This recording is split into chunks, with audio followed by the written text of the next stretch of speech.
First, see if the person is responsive by shouting at them, gently shaking their shoulders, and checking to see if they are breathing. Next, call 911. This step is critical, as without professional medical help, your friend or family member could die.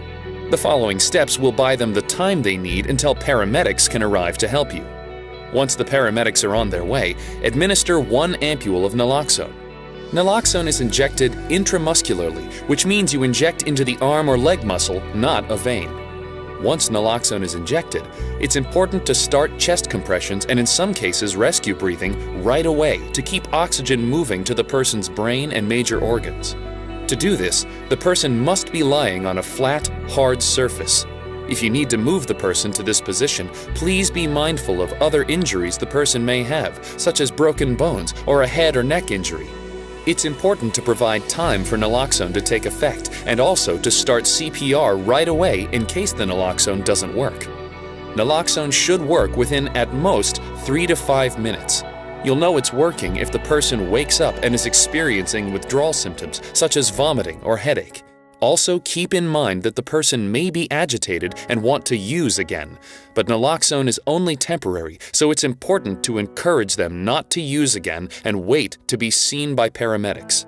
If there are no signs of improvement, administer a second dose and continue CPR until paramedics arrive. If the person regains consciousness and you are still waiting for paramedics, place them in the recovery position. This is the safest position for them in case they start to throw up or lose consciousness again. Continue to monitor their breathing and make sure they have not returned into an overdose-induced respiratory failure. If they stop breathing, start CPR again until help arrives.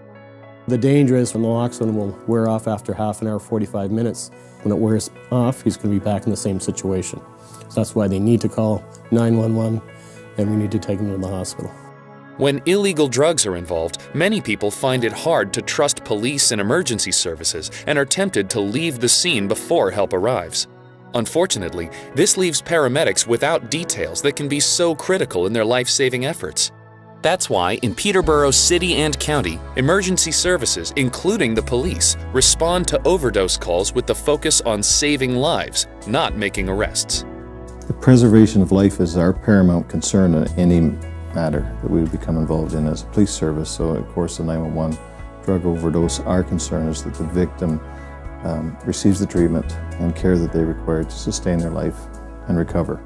We're not there to lay criminal charges or, in this case, drug-related charges. That's not our focus. By following these steps, you can save a life. There are